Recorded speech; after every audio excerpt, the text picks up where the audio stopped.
काशीनाथाच्या नावानं चांग भलं या गजरात लाखो भाविकांच्या उपस्थितीत बावधन भैरवनाथाचं बगाडाची यात्रा या ठिकाणी चालू आहे। रंगपंचमीच्या दिवशी बगाड घेण्याची पद्धत आहे। पुण्यात हिंजवडी मातोबाच्या यात्रेत बगाड घेतलं जातं।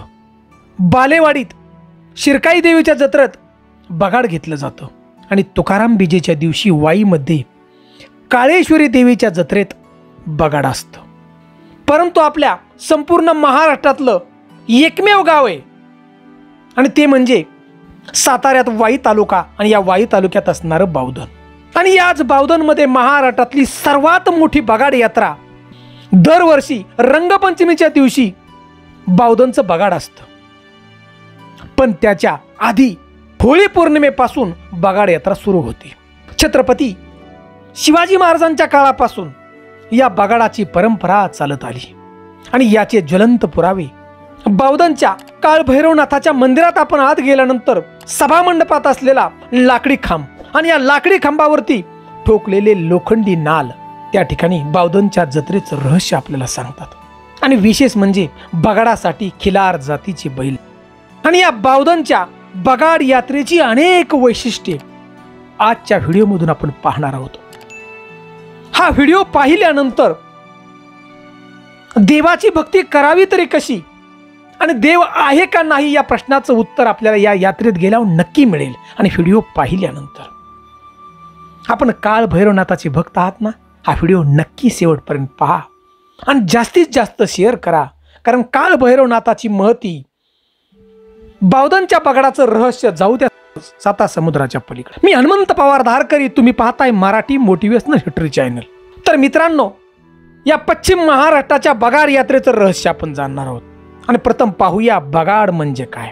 अहो, दगडी चाका असलेला हा रथ, त्यावर सागवणी खोड तासून बसवलेलं 20 ते 25 फूट खांब आणि त्यावरती दोन्ही बाजूला कळकाचे आणि पारंपरिक झाडाचे मोठ्या आकाराचे शीड बांधण्यात त्या ठिकाणी येतं। आणि या बगाडाच्या शिडासाठी लागणारं कळक तोडण्यासाठी गावातील हजारो काशीनाथाचे भक्त नदीवरती जातात आणि नंतर बावधन गावातील सगळा सुतार समाज अगदी भक्तिभावानं हे बगाड बनवण्याचं त्या ठिकाणी काम करतात। यात्रेपूर्वी सलग 8 ते 10 दिवस काम करून हा बगाडाचा गाडा म्हणजे बगाडाचा रथ हा पूर्ण केला जातो।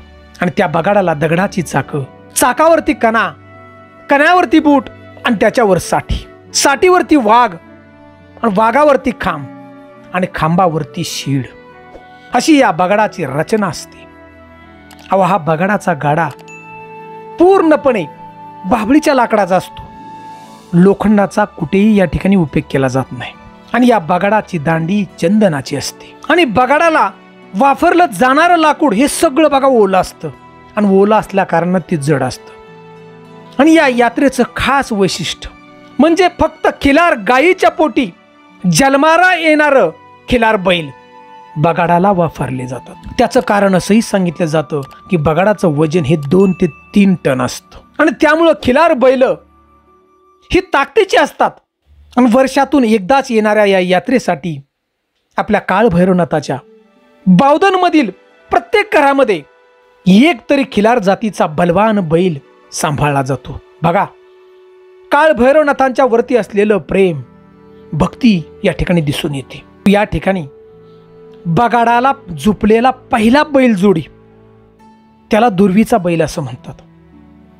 आणि दुर्वीचा जुंपलेला बैल हा उंच दिप्पाड त्या ठिकाणी असतो, ताकदवार दिसतो। आणि या बगाडाच्या तयारीसाठी बैलांच्याकडून व्यायाम करून घेतला जातो, शेतीची कामं करून घेतली जातात, त्यांना टायरला जुंपून पळवलं जातं, ओंडके वडायला लावले जातात, एवढी तयारी करून घेतली जाते पहिलवानाप्रमाणे। तर मित्रांनो, भव्य अशी जी बगाडाची यात्रा आहे या गावची, तर या गावातील बगाडाचा यात्रेचा जो मार्ग आहे तो मार्ग कसा ठरवला जातोय पहा, किती उत्तम प्रकारचं नियोजन आहे। तर या बावधन गावामध्ये भोसल्यांचे वंशज म्हणजे भोसले कुटुंब आणि दुसरीकडे पिसाळ कुटुंब समोर समोर बसून बगाड गावात कसं आणायचं याचं उत्तम प्रकारे नियोजन करतात।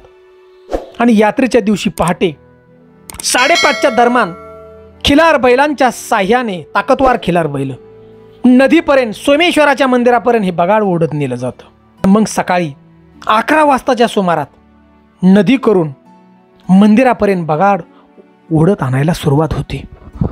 गावातील प्रत्येक नागरिक त्या ठिकाणी असतो. प्रत्येक नागरिक नदीपासून गावापर्यंत बगाडाचा जो मार्ग आहे हा मार्ग 75% शेतामधून असतो. फक्त 25% ही डांबरी वाट असते. त्या गावातील प्रत्येक शेतकऱ्याच्या मनात एक इच्छा असते की बगाडाचं पाय आपल्या शेताला लागावं. कारण ज्या शेतातून बगाड नेलं जातं त्या शेतातलं पीक हे पुढल्या वर्षी अतिशय जोमाने येतं. एवढी अफाट श्रद्धा काळ भैरवनाथांच्या वरती. प्रत्येक शेतकऱ्याला वाटतं की बगाड म्हणजे काळ भैरवनाथाचे पाय माझ्या शेताला लागलेत अशी त्यांची भावना, अशी त्या ठिकाणी श्रद्धा असते. आणि शेतातून बगाड गावात आणलं जातं. आणि बघा शिवाराप्रमाणे बगाडाला जुंपलेले बैल बदलले जातात. म्हणजे थोडंसं अंतर गेलं की दुसरी बैलजोडी, 100 फुटात जरी अंतर गेलं तर बैलजोडी झुपली जाते. याचं कारण बगाडाचा मान प्रत्येक शेतकऱ्याला त्या ठिकाणी मिळावा. ज्याच्याकडे बैल आहे तो मान प्रत्येकाला मिळावा. सर्व जाती धर्माच्या लोकांना मिळावा. कुठलाही वादविवाद होऊ नये म्हणून त्या ठिकाणी बैलजोड्या ह्या बदलल्या जातात. उत्तम प्रकारचं बावधनचं नियोजन. सर्व जाती धर्मांना समान न्याय या ठिकाणी दिला जातो. आता आपण पाहूया की बगाड यात्रेचं नियोजन तरी कसं असतं. तर माही पौर्णिमेपासून बगाडाचा माहोल या गावात सुरू असतो. अहो बगाडाच्या आधी होळीच्या दिवशी होळीचा कार्यक्रम त्या ठिकाणी पार पडतो. हजारो नागरिक असतात आणि होळीच्या आधी हळदीचा कार्यक्रम होतो आणि हळदीच्या दिवशी देवाला हळद लावली जाते. आणि बघा नंतर धनगर समाजाकडून नाथ साहेबांना आणि आई साहेबांना त्या ठिकाणी घोंगडी अर्पण केली जाते. अफार श्रद्धा या धनगर समाजाची सुद्धा आजही ती परंपरा चालू आहे. नंतरच याच्यानंतर बघा बगाडाच्या शेडासाठी गावातील सगळे गावकरी कळक तोडण्यासाठी नदीवर जातात. आणि नंतर होळी पौर्णिमेच्या दिवशी बगाडा कोण ठरवला जातो. गावातील ज्याचे नवस पूर्ण झाल्यात अशी लोक त्या ठिकाणी हजर असतात. तर मित्रांनो 2025चं हे बगाड यासाठी 43 लोक त्या ठिकाणी भक्त की ज्याचे नवस पूर्ण झाल्यात अशांनी त्या ठिकाणी नवस लावला होता. बघा आले होते म्हणजे नवस पूर्ण झालेले लोक. आणि त्या ठिकाणी काळ भैरवनाथाला त्या ठिकाणी प्रसाद लावला जातो या लोकांच्या नावानं. आणि ज्याच्या नावानं हा प्रसाद सुटतो तो बगाड्या म्हणून त्या ठिकाणी त्याचं नाव घोषित केलं जातं. अशी या गावाची प्रथा. तर मित्रांनो यावर्षी 2025चा बगाड्या अजित बळवंतराव ननवरे ह्या व्यक्तीला या ठिकाणी बगाडाचा मान मिळालाय. फार भाग्यवंत काळ भैरवनाथाचे भक्त. तर होळीपासून चतुर्थीला छबिना आणि रंगपंचमीला बगाड या परंपरेप्रमाणे बगाडाच्या शिडावरती बगाड्याला टांगण्यात येतं आणि त्याच्या पाठीमागे गळ लावलेला असतो. मानकरी बगाड्याचे दोन्ही हात वर टांगलेल्या अवस्थेत असतात. माणसे पुढे बसलेले असतात. 2 वाघावरती बसलेले असतात आणि बगाड नेत असताना मार्गामध्ये काही अडचण येऊ नये. बघा बगाड जर थांबवायचा असेल तर बगाडाच्या डाव्या बाजूला 10 माणसं आणि उजव्या बाजूला 10 माणसं उभे असतात आणि ती सूचना करत असतात. कारण त्या ठिकाणी मित्रांनो लाखो लोक असतात बगाड पाहण्यासाठी. काशीनाथाच्या नावानं चांग भलं अशा त्या ठिकाणी घोषणा दिल्या जातात आणि संपूर्ण आकाश दुमदुमून गेलं असतं बावधनचा परिसर.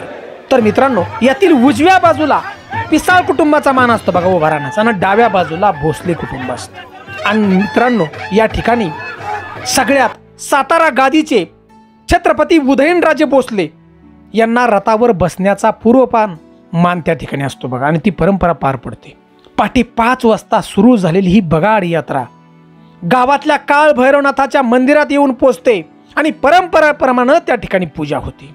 आणि नंतर बगाडाच्या दुसऱ्या दिवशी मनोरंजनासाठी त्या ठिकाणी तमाशा असतो, कुस्त्याचा फड असतो. तर अशा प्रकारे मित्रांनो ही काळ भैरवनाथाची यात्रा बावधनची प्रसिद्ध आहे. महाराष्ट्रामध्ये आपण पाहतो अनेक यात्रा असतात परंतु बावधनची बगाडाची यात्रा फारच निराळी हो.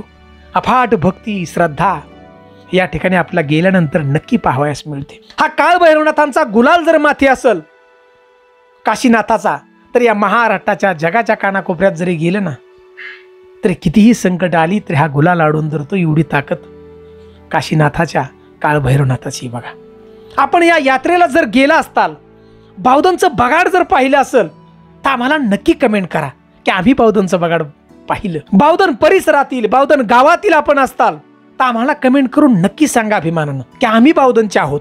तर मित्रांनो, या व्हिडिओच्या माध्यमातून सांगतो, देवाची भक्ती जर प्रामाणिकपणे केली आपण आणि जर इच्छाशक्ती प्रबळ असेल तर काळ भैरवनाथ तुमच्या पाठीशी नक्की राहणार, यात अजिबात शंका नाही. ही माहिती आवडली असेल तर जास्तीत जास्त शेअर करा बावधनच्या बगाडाची माहिती. जाऊ द्या साता समुद्राच्या पलीकडे. जय हिंद, जय महाराष्ट्र.